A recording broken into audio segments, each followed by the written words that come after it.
स्वागत है आप सभी का एक और बार आपके अपने चैनल हुसैन इलेक्ट्रॉनिक शॉप पर। आज की इस वीडियो के माध्यम से हम और आप सीखने जा रहे हैं एक 3 किलोवाट का फुली ऑटोमेटिक स्टेबलाइज़र कैसे बनाते हैं। वीडियो को एंड तक वॉच करते रहना, वीडियो काफ़ी इन्फॉर्मेटिव रहेगी। सबसे पहला पॉइंट, बॉडी को हमने 5 किलोवाट में कन्वर्ट कर दिया है, यानी कि 5 किलोवाट की बॉडी ली है 3 किलोवाट स्टेबलाइज़र बनाने के लिए। रिले का हम 25 एम्पियर यूज़ कर रहे हैं। आप देख सकते हो ये फुली 25 एम्पियर की रिले हैं। यहाँ पर कुछ लोग मिनी रिले का यूज़ करते हैं, क्योंकि हमने सारा सामान इसके अंदर 5 किलोवाट का रखा है। सिर्फ इसकी कॉइल को हमने 3 किलोवाट में कन्वर्ट किया है। 5 किलोवाट की ही रिले, यानी कि 5 किलोवाट स्टेबलाइज़र के लिए हम इस रिले का यूज़ करते हैं। ठीक है, 90 वोल्ट से स्टेबलाइज़र रहने वाला है। 3 रिले यहाँ पर यूज़ की जा रही हैं, आप देख सकते हो।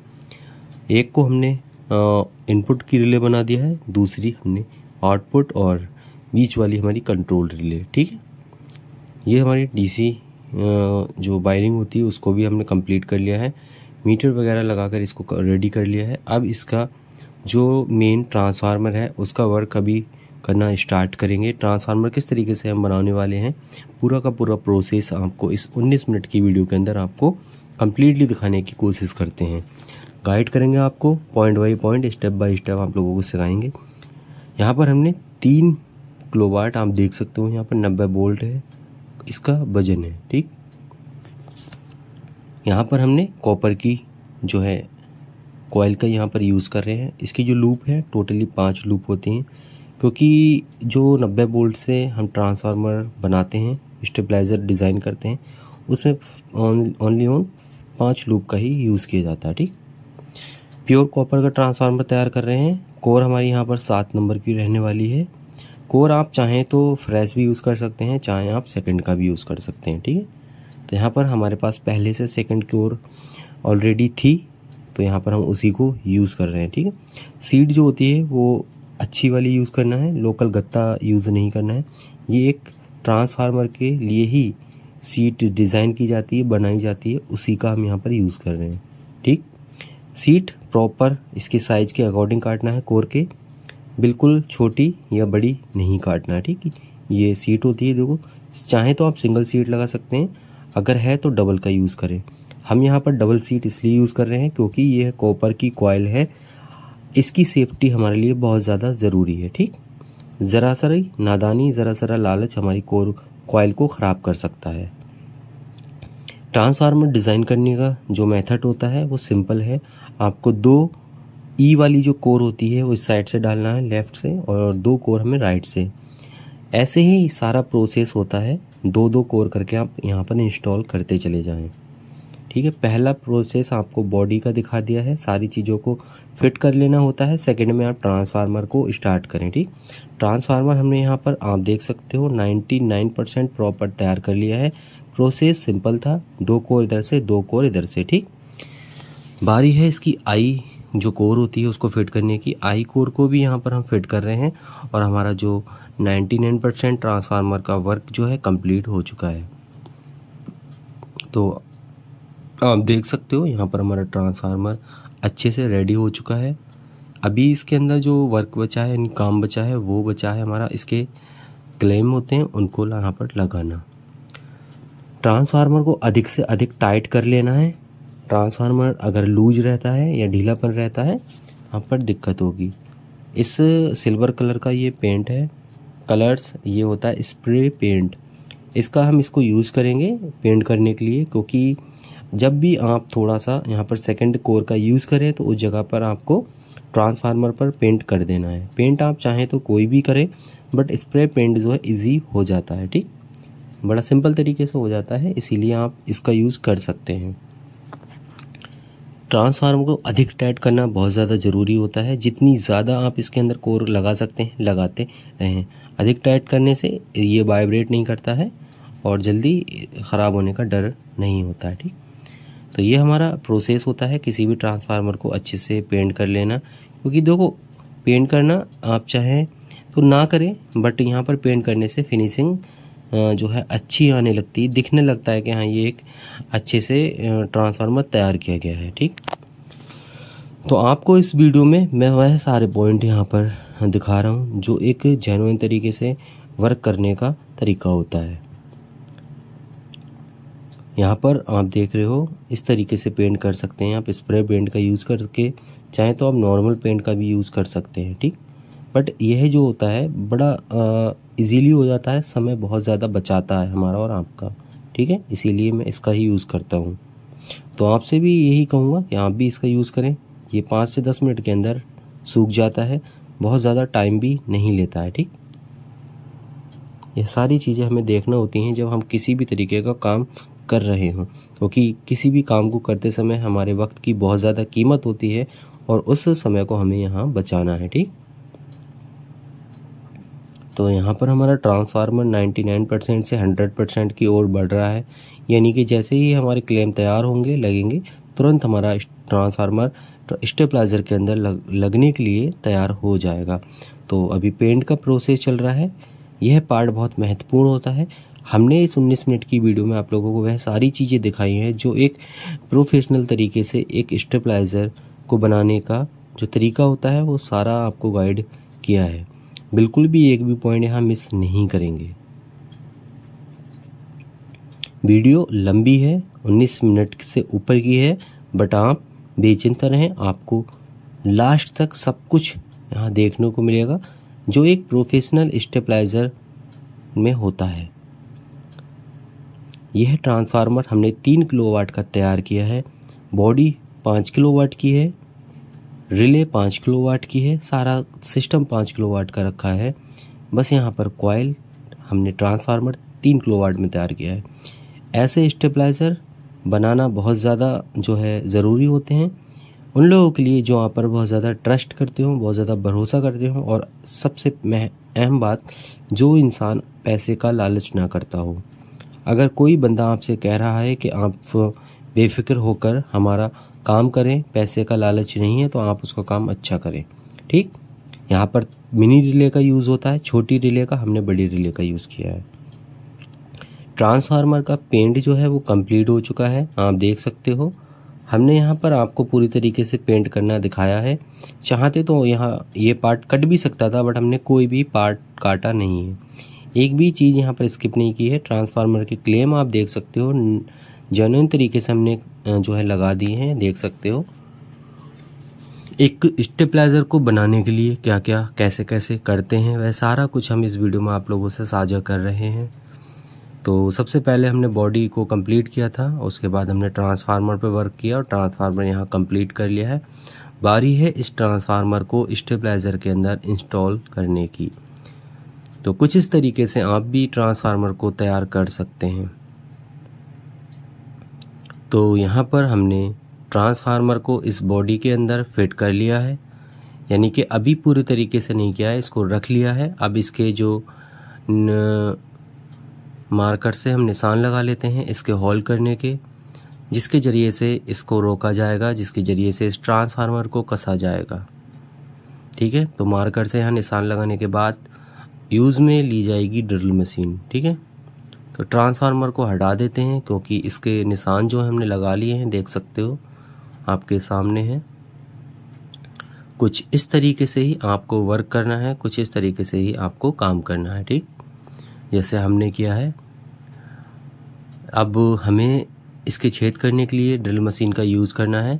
तो सबसे पहले क्या करते हैं, हम एक सांप ले लेते हैं, सापिट, उसके यहाँ पर ठोक लेते हैं चारों जगह जहाँ निशान लगे हैं। उससे होता क्या है, जो हमारी ड्रिल मशीन होती है वो इधर उधर को फिसलती नहीं है, ठीक, क्योंकि बॉडी थोड़ी सी, ये जो मेटल है ये थोड़ा प्लेन होता है, तो इससे फिसलने का डर रहता है। उसके लिए हमने यहाँ पर अपनी एक रॉड ली है, रॉड के ज़रिए से बॉडी को ठोका है, जिसके ज़रिए हमारी जो ड्रिल मशीन है ये फिसलेगी नहीं, इजीली हॉल हो जाएंगे, ठीक है। तो कुछ इस तरीके से ही आप भी तैयार कर सकते हैं एक अच्छा 3 किलोवाट का स्टेबलाइज़र। अगर कोई कस्टमर आपसे कहता है कि आप अच्छे से काम करके दें हमें, तो अच्छा आप इस तरीके से डिज़ाइन कर सकते हैं, ठीक है। यहाँ पर आप देख सकते हो पूरा एक स्टेबलाइज़र बनाने का जो प्रोसेस है वो आपको दिखाया जा रहा है। थोड़ा सा जो है यहाँ पर कैमरे के आगे मैं आ गया था, मैंने ध्यान नहीं दिया यहाँ पर क्योंकि कैमरा ऊपर की साइड में लगा था, क्योंकि ड्रिल मशीन को थोड़ा सा प्रेस करना पड़ता है, यानी कि दबाना पड़ता है।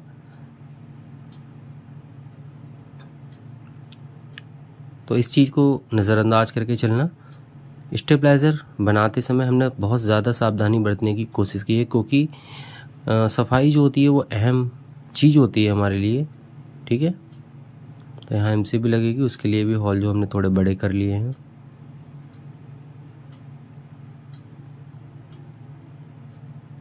तो प्रॉपर हमने यहाँ पर ट्रांसफार्मर कसने के लिए जो हॉल होते हैं वो कर लिए हैं। स्क्रू ड्राइवर की हेल्प से ये हॉल जो है हल्के हल्के थोड़े से बड़े कर लेते हैं, क्योंकि यहाँ पर हमें 10 नंबर का जो इसका बोल्ट नट बोल्ट आता है उसके ज़रिए से ट्रांसफार्मर को यहाँ कसना है, ना कि हमें छोटे नट बोल्ट के ज़रिए कसना है। इस चीज़ को आपको ध्यान देना है। काम करते समय आपको बिल्कुल भी लालच नहीं करना है, क्योंकि लालच नुकसानदेह होता है। जब हम अच्छा काम कर रहे हो तो काम पे हमें पूरी तरीके से फोकस करना है।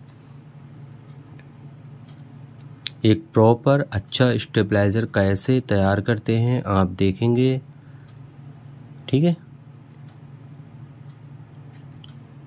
यहाँ पर ये जो हॉल किए हैं मैंने, ये हमारी जो बिट थी ये 6 mm की थी, और हमें हॉल जो थे वो 8 mm के चाहिए थे, क्योंकि हम इसमें 10 mm का बोल्ट लगाने वाले हैं, ठीक है। तो यहाँ पर अच्छे से काम करेंगे हम।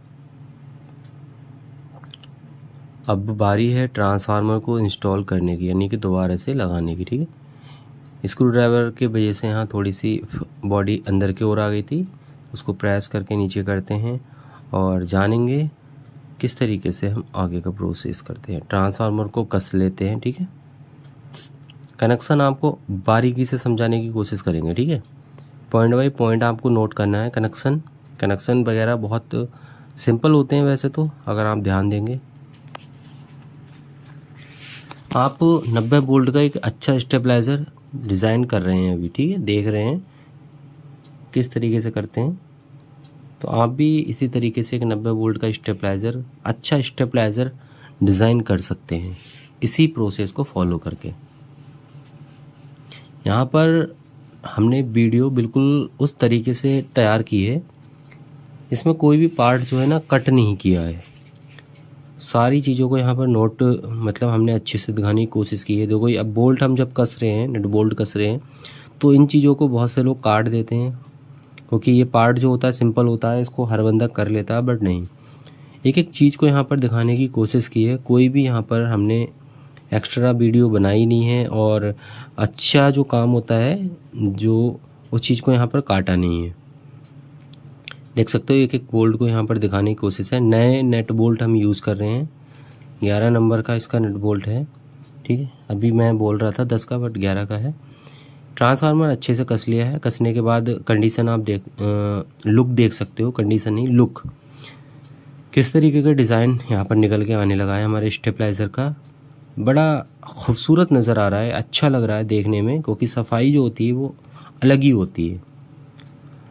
हमने जो पॉइंट लिए हैं आप देख सकते हो, थिम्बल के साथ लिए हैं। एक प्योर पीतल का थिम्बल रहता है, ये बड़ा अच्छा सिस्टम है, यानी कि सफाई ज़रूरी होना चाहिए। और आप देखोगे हमने सारे लूप को क्लीन कर लिया है। पॉलिश जो है क्लीन करने के बाद हमने थिम्बल यहाँ का इंस्टॉल कर दिए, थिम्बल का यूज़ कर रहे हैं हम। देख सकते हो पीतल का ये थिम्बल होता है, इसके ज़रिए ही हम अपने इस ट्रांसफार्मर को कसने वाले हैं। देखोगे थिम्बल पे सोल्डरिंग कर दी है। ऐसे ही आप भी वर्क करें। ये चीज़ें जो होती हैं काम में सफाई लाती हैं, ठीक।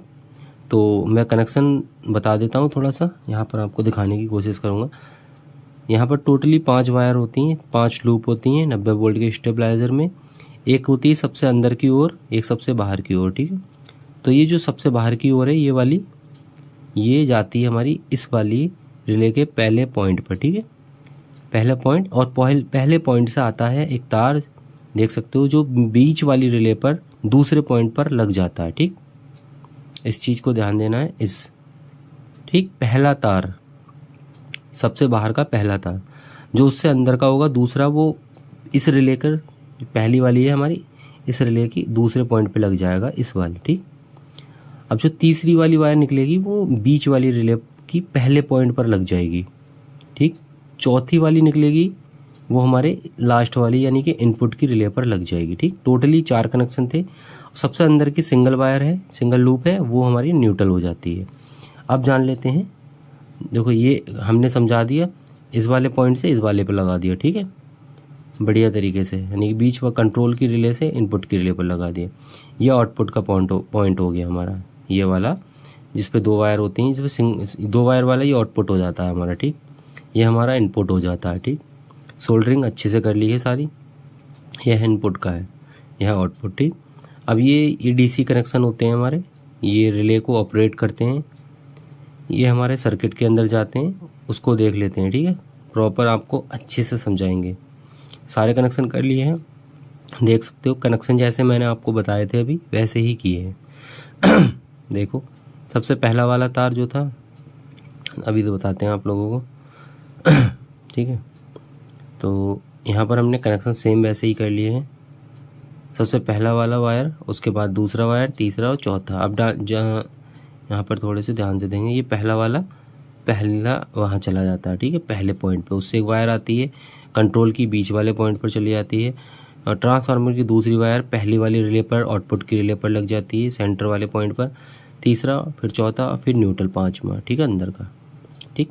सिंपल है, बड़ा अच्छे समझाया है। उसके बाद हमारा ये कंट्रोल की इस साइड वाले से बीच न्यूट्रल ये इनपुट हो जाता है हमारा, ठीक है।